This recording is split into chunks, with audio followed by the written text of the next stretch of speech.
Well, I became a wedding photographer about 9 years ago. This is my 9th year. And I was working on a PhD in neuropsychology at UCLA, and I was studying there and at Cal State Northridge as well, and I was doing some research for postdoctorate fellows, and I said to myself, oh, I've got at least another 5 years to go or so, and do I really want to be doing academia when I get done and I'm in my 40s, late 40s? And I said to myself, probably not, because clearly there's not a lot of money in academia, while I think there should be.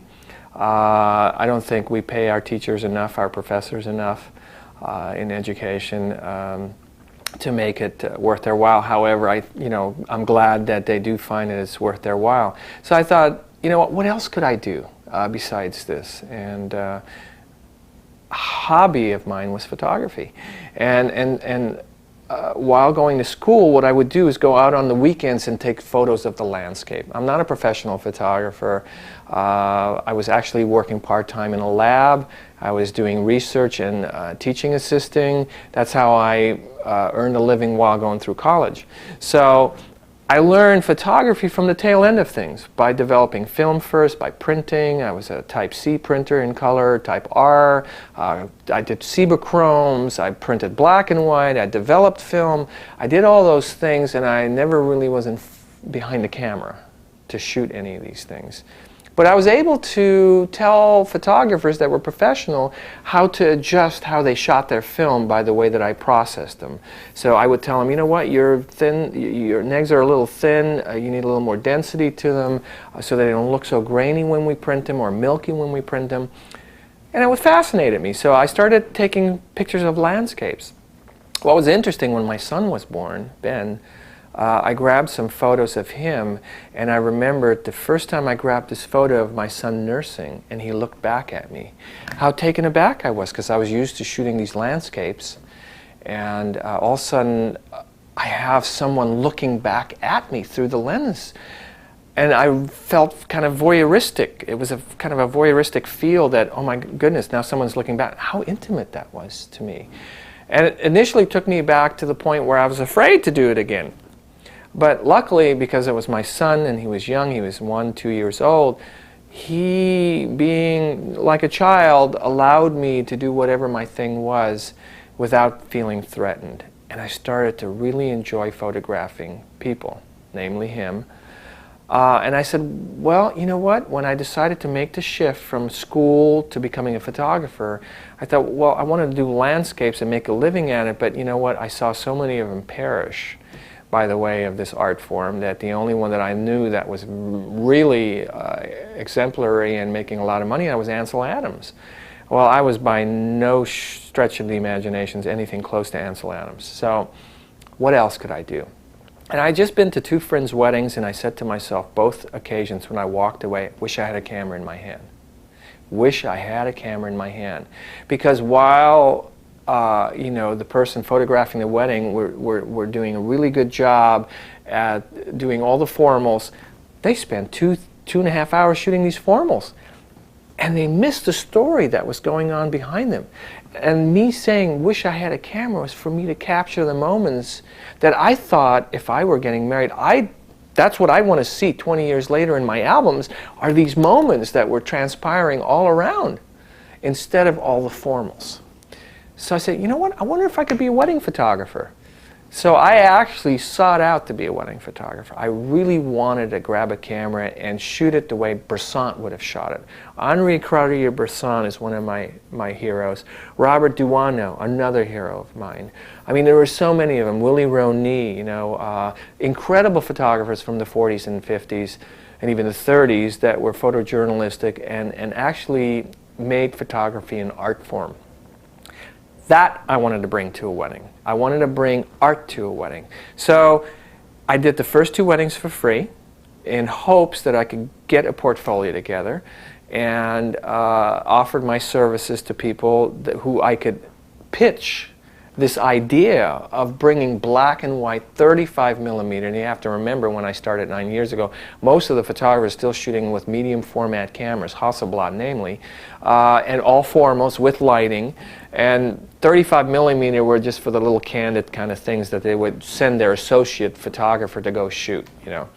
So here I am bucking the system, forget medium format, I'm going to do this all 35 millimeter. Yes, I'm not going to get those huge 30 by 40s that they hang over their, you know, fireplaces, because the format just didn't lend itself to that large of a image. But I wanted to create these little snippets, these little moments in time, and crystallize them for them. That's going into their album anyway. That's what I was really after.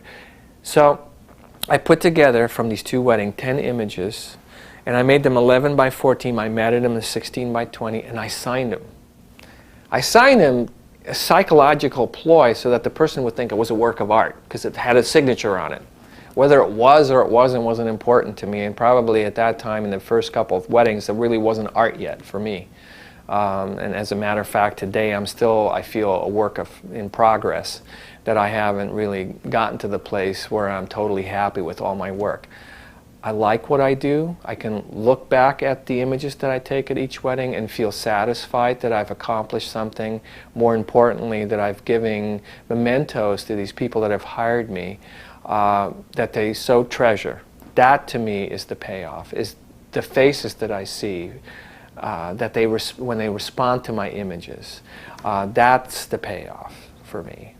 So that's how I got started, basically, is just this passion to shoot something for somebody that they would treasure for the rest of their lives. I have admired so many people in the photo. Well, besides the Bressants of the world, which there is a handful of that I really truly admire. You know, there's so many of them. But in my industry, I mean, Dennis Reggie. Incredible man, incredible man.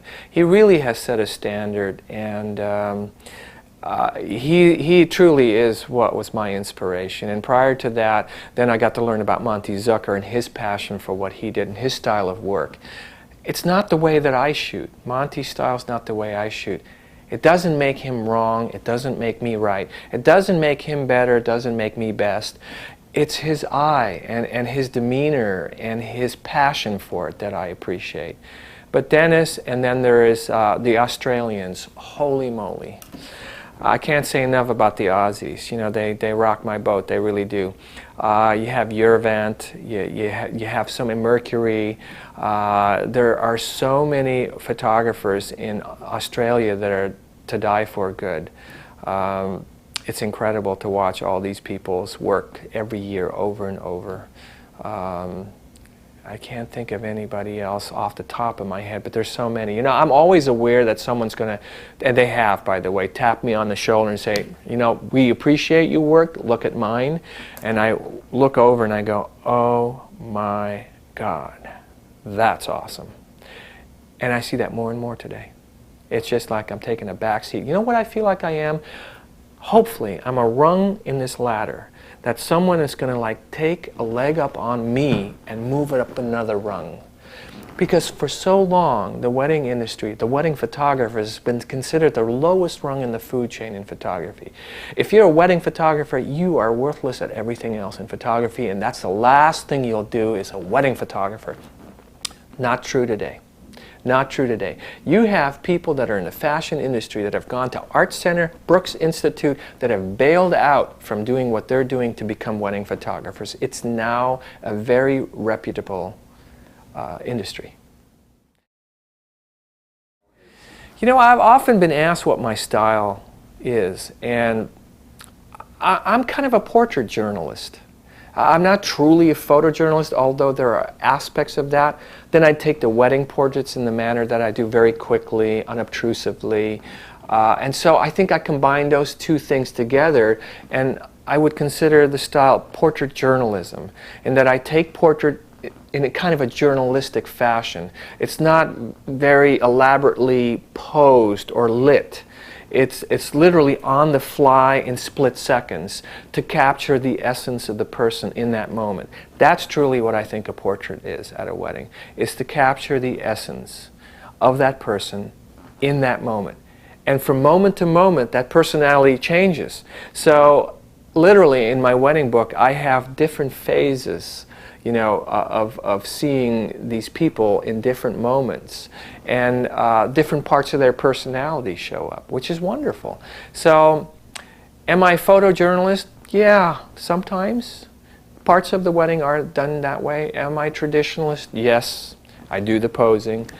But mostly I think I'm what I would consider a portrait journalist.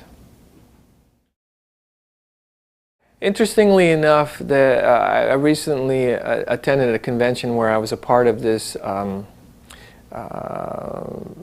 guess it was, I don't even know what you'd call it. There were 5 photographers on the stage, and it was a digital versus film little talk in front of, I'd say 300 people or so. And I was the only one on film, and there were 3 or 4 digital photographers. And we were bandying back and forth for a few minutes about digital versus film, the pros and cons. And it came to mind that the more I heard the people that were really high into the digital, and they were completely digital, the more I heard them speak, they were speaking in terms of creating the perfect image. And again, it made me come back to my initial philosophy about getting into this, which was not creating a perfect image, more than being aware of the perfect moment that existed and capturing that on film. So I ended up saying, you know what, it's not about a perfect picture. You know, what we should do is concentrate on how we capture the perfect moment.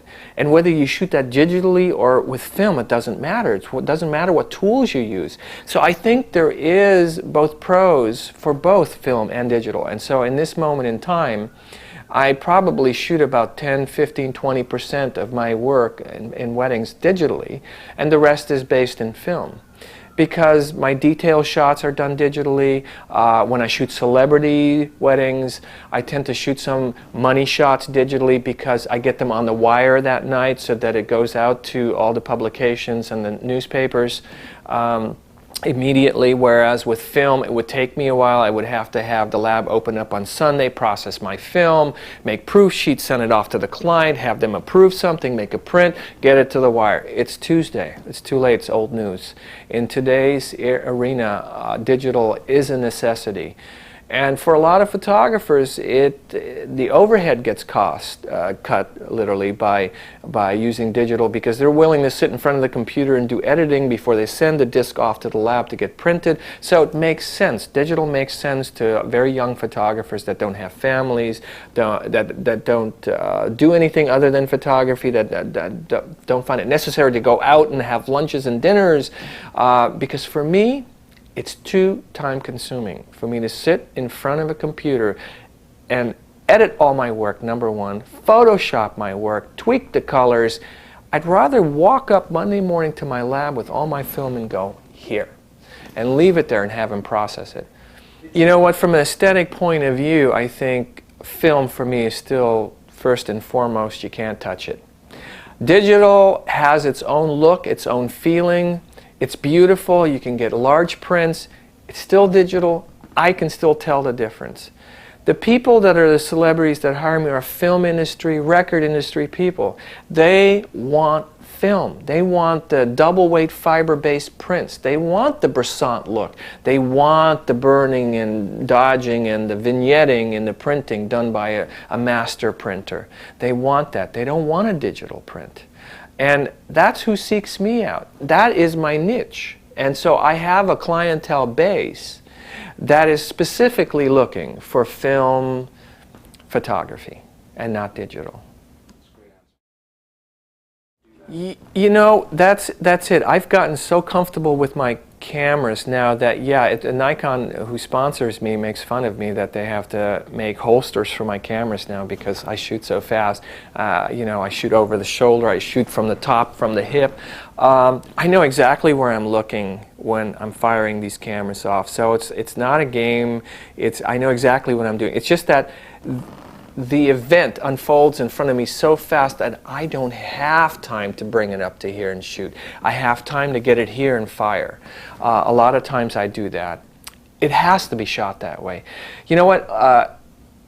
I remember seeing one of my associate shooters on a dance floor one day, and he was standing there on the side holding the camera in his hand, smiling. He was watching this thing, smiling from ear to ear. How beautiful that was on the dance floor that he was watching.